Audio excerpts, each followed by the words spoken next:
La ciencia estuvo en los últimos años en el foco público, como había estado pocas veces quizás en la historia. Eso demostró la importancia que tiene, pero también la tensión que se puede dar con una sociedad que no maneja cuestiones científicas al detalle.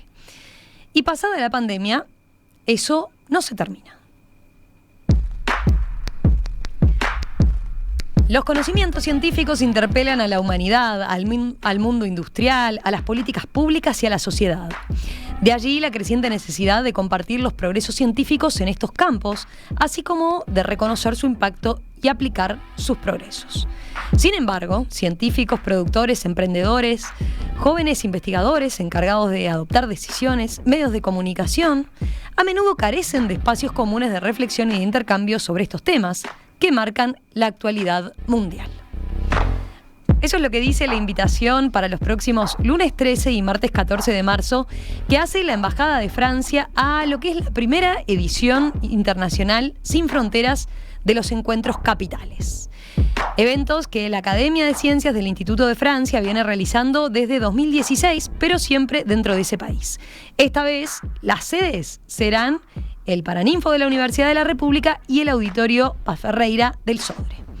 El tema será justamente diálogo entre la ciencia y la sociedad. Con varios invitados llegados desde tierras francesas, en el evento se abarcará desde la relación de cooperación científica entre Francia y Uruguay hasta transformaciones del mundo del trabajo y cuestiones de alimentación sostenible. Y entre esos invitados que viene del otro lado del océano, llega Rafael Mandresi, que por supuesto, además de gran conocedor de tango, como ustedes saben, entre otras cosas, es integrante e investigador del Centro Nacional de Investigación Científica de París, nos acompaña en tantos otros roles y facetas acá en Perspectiva. ¿Cómo anda, Rafael? Bienvenido. Muchas gracias, Romy. ¿Todo bien? Todo muy bien, recién llegado, acostumbrándome o reacostumbrándome al clima tropical que ¿No te esperabas que no, te en realidad así? A esta altura del año me esperaba un poco menos de calor, pero muy bien. Bueno, y Rafael está con nosotros porque además justamente de estudiar, por supuesto, todos estos temas y de estudiar la historia en relación a la ciencia, en estos encuentros capitales va a moderar un espacio sobre difusión de conocimientos científicos. Y también está con nosotros aquí en estudio, nos acompaña Patrick Flot, quien es consejero de cooperación de la Embajada de Francia aquí en Montevideo. Bienvenido, ¿cómo le va? Un gusto. Buen día, gracias por la invitación.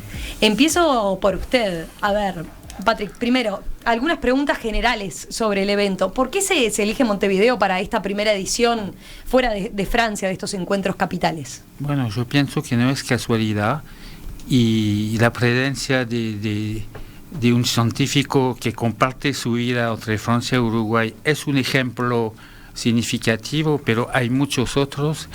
Uruguay es un país con quien Francia siempre tuvo una larga tradición de cooperación y la cooperación científica siempre fue un pilar. El desafío que tenemos ahora es proyectar esta cooperación ejemplar en el futuro, y un evento como este que permite reunir juntos científicos de Francia, científicos de Uruguay, nos parece un momento post-pandemia importante. Es un evento que organiza la Académie des Sciences en Francia, academia que nació con Colbert hace más de 350 años. Eso le iba a preguntar, es un evento muy relevante. Una institución muy con una trayectoria muy famosa, que siempre tuvo un papel, además de difundir la ciencia, de acercarse al internacional y también de dar consejos a los que nos gobiernan. Y entonces la idea de este encuentro afuera, en Uruguay, es organizar un diálogo entre los científicos y la sociedad. Es el lema del evento, y nos parece importante porque la pandemia mostró que la ciencia es importante, que la ciencia es útil para conocer el mundo, pero también para dar herramientas que permiten a las políticas públicas de seguir adelante. ¿Y ven a la ciencia en un momento particular? Y bueno, la ciencia siempre es en un momento particular, porque siempre avanza, pero a nivel del evento nos interesa mucho poder tener mesas redondas donde compartimos experiencias y prioridades compartidas entre Francia y Uruguay. Y aquí está la ambición, el desafío también de un evento como este. Ahora vamos a entrar después en el detalle un poco de lo que está previsto, ¿verdad? Del programa del evento como tal, que decía lunes y martes, ténganlo presente. Rafael, a ver, hablemos del tema de fondo, un poco del diálogo entre la ciencia y la sociedad. Decíamos en la introducción que la pandemia, por ejemplo, llevó ese diálogo capaz que a un extremo o a un momento muy particular, ¿no? Esa comunicación entre la ciencia y la sociedad como si fuera algo separado, que tenemos que hacer esa advertencia, ¿no? No son, la ciencia forma parte de la sociedad, pero para simplificarlo hablamos así de esa relación, ¿no? Sí, bueno, lo que acabas de decir es absolutamente crucial, es decir, la sociedad y la ciencia no son cosas que estén separadas, las ciencias, yo prefiero hablar en plural siempre, de las ciencias más que de la ciencia. Es una actividad social que tiene una presencia permanente en la vida de las sociedades. La idea de los diálogos entre ciencia y sociedad remite más bien a cómo se da esa existencia social de la actividad y de los conocimientos científicos. Y efectivamente, durante la pandemia, por supuesto, eso tuvo una visibilidad muy grande. Por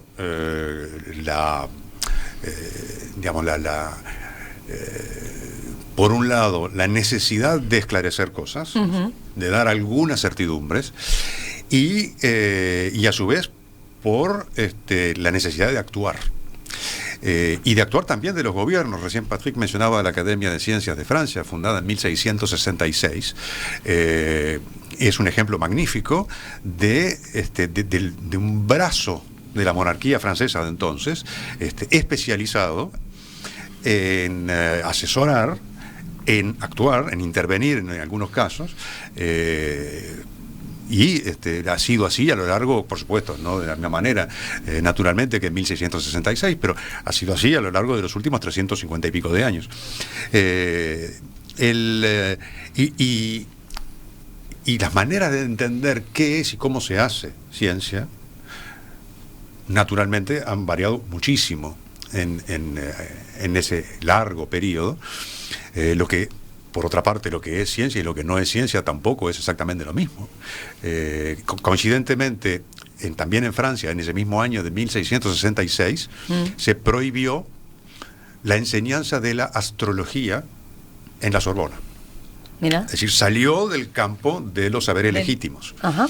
Digo, coincidencia en el tiempo, que tal vez no sea una coincidencia total, con la creación de la academia, pero en fin, aquello que consideramos científico o no, también es materia histórica, también va cambiando con el paso de los años y de las décadas y de los siglos, y en eso tiene mucho que ver no lo que los científicos decidan que es ciencia o no, tiene mucho que ver lo que el conjunto de la sociedad reciba como legítimamente científico, y también en esa percepción de las ciencias hay cambios muy importantes a lo largo de, por lo menos de lo que se ha dado en llamar las ciencias modernas. Esto es muy discutible, pero en fin, digamos del siglo XVII en adelante, pero muy en particular en los últimos 60, 70 años. ¿Vos ubicás un cambio ahí en los últimos 60, 70 años? Yo creo que ha habido cambios, no quiere decir que no los haya habido desde entonces, pero creo que hay un cambio importante en la década del 60, que se empieza a producir en la década del 60, que modifica el estatuto de las ciencias, el estatuto social de las ciencias, que había prevalecido desde fines del siglo XIX y durante todo el siglo XX hasta ese momento. Es decir, empiezan a aparecer en ese momento movimientos críticos. Ah, mirá, ya ahí. De la ciencia, de distinto tipo, y muchas veces muy radicales, críticas feministas, críticas ambientalistas, críticas políticas, en un sentido más amplio, las otras también lo son, y críticas académicas. Es decir, se empieza a desarrollar lo que se conoce como estudios sociales sobre las ciencias, sobre todo de la sociología británica, que digamos, desmontan, por así decir, la idea de la racionalidad desinteresada, de la autonomía, justamente de la extraterritorialidad del conocimiento científico respecto de las sociedades a las que pertenece, y empieza a interesarse por cómo se construyen las carreras científicas, quién paga, lo cual es siempre muy importante, es decir, qué redes de alianzas se tejen, cómo la ciencia está vinculada con el poder político, económico u otro, cuáles son, en definitiva, todos los factores que intervienen en lo que después termina siendo considerado como un conocimiento de recibo aceptado, etcétera. Es decir, allí hay, y esto forma parte de un movimiento más general de esa época, digamos, de una especie de giro crítico que involucra también a las ciencias y a la tecnología, a las dos cosas conjuntamente, pero con un acento muy, muy fuerte puesto en cuestionamientos que a lo largo de todo el siglo XX hasta ese momento no se habían producido. Sí, te entiendo bien que se le daba un exceso de protagonismo y de como verdad revelada. Lo que decía la ciencia estaba bien hasta ese entonces, y en estos últimos 60, 70 años es que surgen esos cuestionamientos más fuertes, esos desafíos para los científicos. Desafíos para los científicos, es decir, no quiere decir que no haya habido críticas antes, pero lo que sí se modifica de manera muy, muy, muy contundente a partir de ese momento es lo que yo llamaría, se quiebra una utopía cientista. Es decir, la ciencia progresa indefinidamente, no llevará al bienestar, no llevará necesaria, inexorablemente a la verdad, a la certidumbre, etcétera, que digamos, es una suerte de cola del cometa positivista del siglo XIX y que, digamos, se prolonga durante los dos primeros tercios del siglo XX.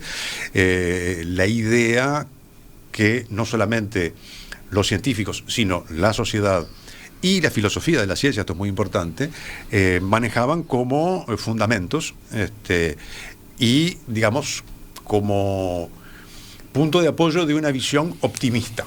¿No? Ciencia es igual a progreso. Eso es lo que se pone muy fuertemente en tela de juicio a partir de fines de los años 60 y durante los años 70 en adelante. ¿Y por qué? ¿Hay una explicación de por qué se empieza a poner en tela de juicio? Bueno, hay hipótesis que se pueden hacer al respecto. Hay varios quiebres. Por lo pronto es algo que se da con cierta inercia respecto del fin de la Segunda Guerra Mundial. Que es un momento muy determinante en cuanto a los usos del conocimiento científico, y ahí el papel simbólico que ocupa la energía nuclear y el arma nuclear es muy importante. Pero esto acompaña el desarrollo de otros movimientos contestatarios que se producen en esa época y que no se refieren a la ciencia. Cuando lo hablaba, por ejemplo, de una crítica feminista del conocimiento científico, bueno, hay una crítica feminista que se desarrolla en esos años, no solamente respecto del conocimiento científico, sino de muchos órdenes de la sociedad, es decir, como digamos, las ciencias como formando parte de un modo de concebir el mundo masculino, y hay trabajos interesantísimos sobre esto. Y por otro lado, las consecuencias ambientales, que también empiezan a aparecer en ese momento y toman, no solo, pero también a las realizaciones científicas y a sus aplicaciones, no con la idea del progreso y digamos, de esa ciencia unitaria que iba a aportar bienestar, sino que también aporta daño, a veces irreversible, destrozos, degradaciones varias, etcétera, ¿no? Es decir, ahí hay, para plantearlo en términos contemporáneos, se podría rastrear esto mucho más atrás en el tiempo, pero allí hay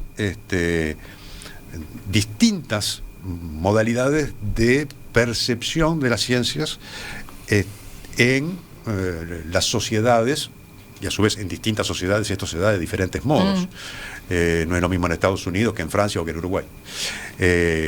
Pero se puede marcar allí como un momento interesante de reacomodos, ¿no?, entre lo que hacen los científicos y cómo eso que hacen y lo que producen es recibido y percibido por parte de la sociedad, porque en esto, por supuesto, es plural. Con ese contexto histórico, recuerdo la cantidad de veces que hablamos en plena pandemia, ¿no?, sobre justamente el rol que estaba teniendo la ciencia en ese momento, lo que significaba que los expertos estuvieran allí todos los días, ¿no?, tratando de transmitir sus saberes, sus conocimientos, el medio con otros movimientos como el de los antivacunas y demás. Ahora, ¿cómo definirías en qué momento está la ciencia, teniendo en cuenta esa historia que venís contando, teniendo en cuenta lo que vivimos ahí en esos últimos 2 años y medio, 3 años? Me resulta un poco más difícil hacer una especie de diagnóstico del momento actual. Yo soy historiador en primer lugar, claro. Pero yo diría que hay en la etapa post-pandemia un notorio reflujo de la visibilidad de las ciencias, lo cual es bastante esperable. Lo que permanece y se vio también más que de costumbre durante la pandemia es cierta desconfianza en muchas personas. De confianza en las ciencias y de confianza en sus aplicaciones.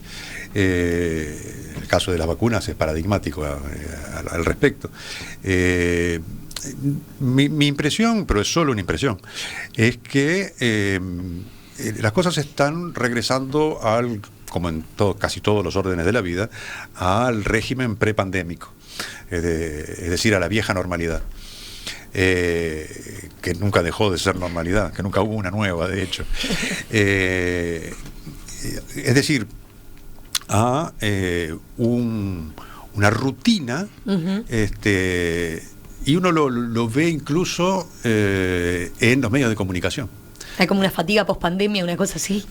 No solo eso, que también probablemente exista, sino que se ha pasado a darle cobertura a los temas científicos, más o menos como antes. No solamente en la cantidad, sino en las maneras de hacerlo. Una excepción es la mesa de científicos que conducís acá en perspectiva. Pero en términos generales se ha vuelto a lo anterior. Sin grandes cambios, decís. Sí, como que no sé. Yo no los percibo, por lo menos. De ahí la importancia también de que exista ese diálogo, esa comunicación. Bueno, yo pienso que sí, y me llamó la atención lo que decía Rafael sobre los debates que había hace tiempo en Francia sobre el feminismo, el medio ambiente. Bueno, la ciencia tiene que dar respuestas, pero hace también preguntas, y es la dinámica que me parece, no como historiador de las ciencias, pero como observador interesante. Y estos encuentros van a tener justamente con los debates actuales enfoques sobre la biodiversidad, sobre las mujeres en la ciencia. Es decir, seguimos las mismas preguntas esenciales y tratamos con los científicos de hoy de ver cómo manejarlos. Agregaría algo que para mí es importante en el porvenir de la ciencia, que tiene que ser abierta, y es una visión que tenemos Francia y Uruguay. Y es también tal vez por eso que tenemos esos vínculos y que los científicos se entienden mejor, no sé, pero se entienden entre franceses y uruguayos, y tenemos varios... gracias a toda esta construcción de redes humanas, de programas, tenemos una construcción científica que intercambia entre Francia y Uruguay, y yo pienso que no es casualidad que tenemos por primera vez afuera de Francia, porque en Uruguay y por qué no estos encuentros donde pensamos que es importante debatir y acercarnos a todos los que conforman una sociedad. Y es la razón por la cual se llama acercar la ciencia y la sociedad. Y bueno, no es exclusivamente para científicos, justamente. No, es obviamente... Al revés, es para tender lazos. No es un top-down, no es los científicos que tienen que hablar y la gente escuchar, pero es un acercamiento entre los científicos que... Dar visibilidad me parece importante a la ciencia y a los científicos que a veces trabajan no en su tour d'ivoire, como algunos dicen, pero en la sombra, y es bueno que trabajen en la sombra, pero a veces hay que mostrar que en la sombra se hacen cosas y que pueden ser importantes para la sociedad y para las políticas públicas. Enseguida, después de la pausa, seguimos conversando con Rafael Mandresi y con Patrick Flot sobre estos encuentros capitales, de este diálogo entre la ciencia y la sociedad, la mejor comunicación. Enseguida volvemos con eso. Hoy aquí en Perspectiva estamos hablando de ciencia. ¿Qué percepción hay hoy en la sociedad del trabajo científico? ¿Hay más cercanía entre quienes hacen ciencia y quienes no después de la pandemia? ¿Hay tensiones entre los científicos y el resto de la sociedad? Bueno, estamos hablando de este tema justamente porque sobre esto va a tratar sobre el vínculo entre la sociedad y la ciencia un evento que organiza la Embajada de Francia aquí en Uruguay que se llama Sin Fronteras, de Encuentros Capitales. Va a tener lugar lunes y martes que viene. Es un encuentro abierto a todo público, ¿no? Aclaremos eso.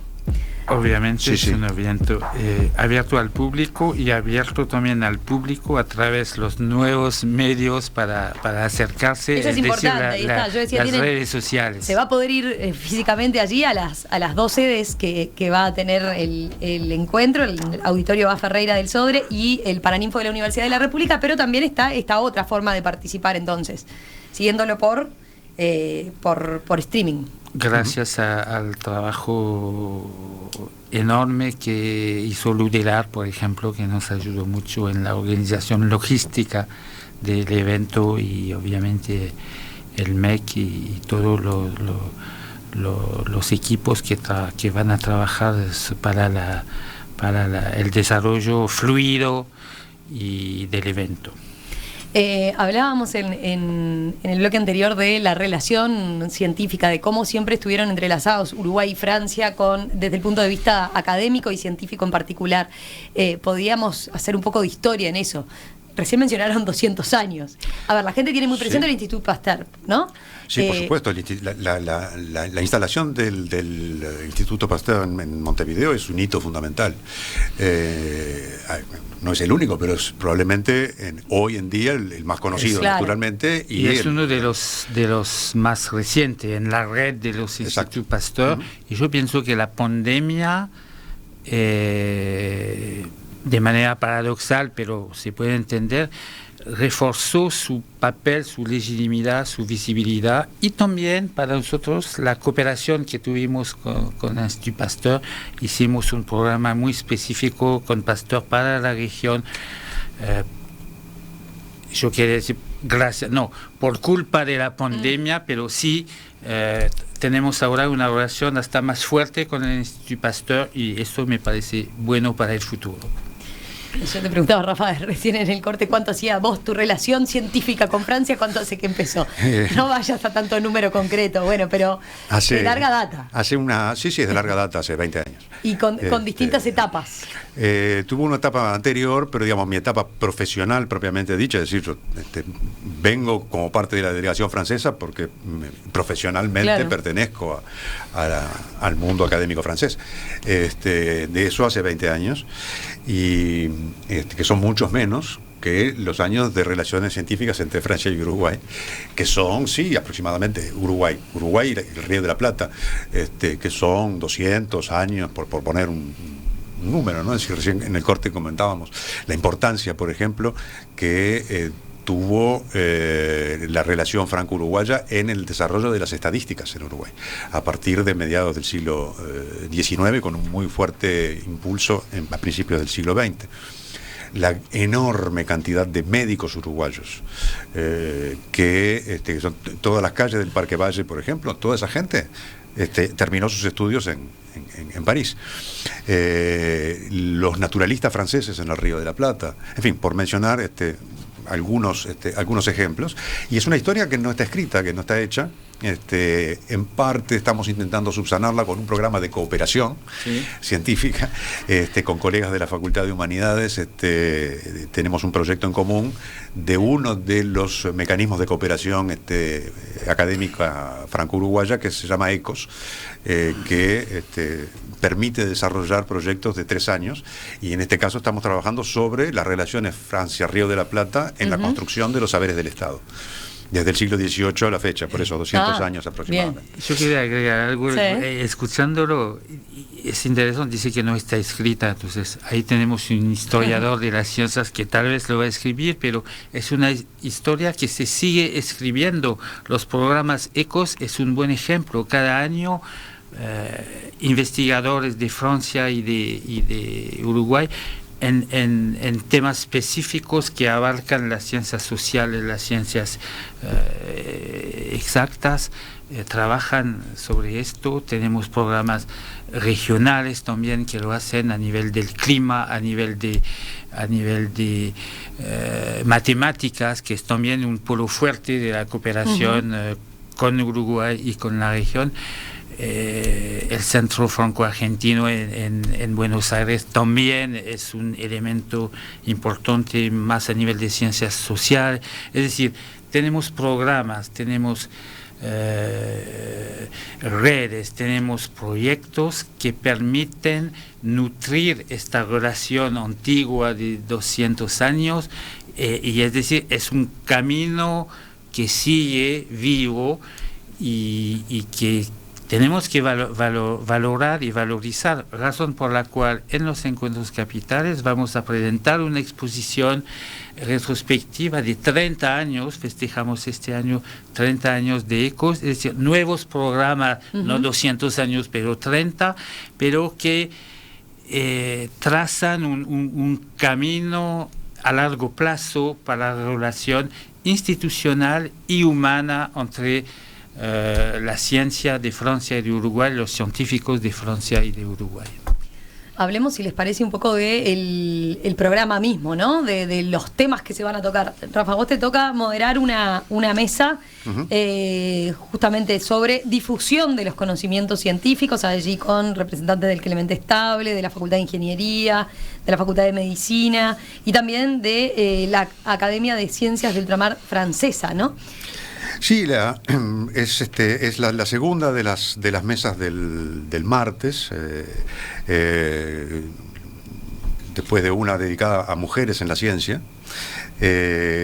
Y bueno, la difusión de los conocimientos científicos en realidad es una de las patas centrales de todo esto que hemos estado conversando. Es decir, cómo se difunde el conocimiento científico, a través de qué vías, a través de qué medios, cómo se lo hace, en una cosa que es muy complicada de hacer, porque en el fondo de lo que se trata es de un ejercicio de traducción, de un conocimiento especializado a formulaciones que, sin empobrecer ese conocimiento especializado, estén al alcance de cualquiera que le interese. Eso lo vimos, ¿no? Quedó bien presente en la pandemia, cuando había científicos que aprendían entre comillas, ¿no? A tratar de sacarse un poco de academia y llegar con mensajes más claros a la población, sin eso que decís. Y también, por otro lado, los medios tenían que poner más horas dedicándose a explicar ese conocimiento científico sin hacerlo demasiado vulgar, ¿no? Y hay algo que me parece que es muy importante y probablemente sea una de las cosas que esté presentes en esa mesa, es decir, la difusión del conocimiento científico no debería limitarse a una difusión de los resultados. Es decir, a la vieja usanza de tal descubrimiento, ¿no? Se descubrió algo, parece que fuera como por arte de magia. Es decir, ¿qué hacen concretamente los científicos cuando trabajan cómo trabajan, en qué condiciones, en qué lugares, cómo manejan sus materiales, su información. Es decir, esos son aspectos de la actividad científica que no suelen tener tanta circulación, y que me parece que serían muy importantes, justamente porque para mostrar que las ciencias son actividades sociales y profesionales. Que no es una cuestión más o menos esotérica que se tramita en quién sabe qué Torre de Marfil, como decía Patrick hace un rato, sino que se produce en espacios especiales, específicos, en instituciones, con reglas, con modos de hacer, y le sacaría, yo creo, esa especie como de carácter no sé, de algo supraterrenal, de donde bajan conocimientos que no se sabe muy bien cómo se produjeron, o descubrimientos que no se sabe muy bien cómo se hicieron, y que a uno lo dejan con gusto a poco, es decir, saber que se produjo tal cosa.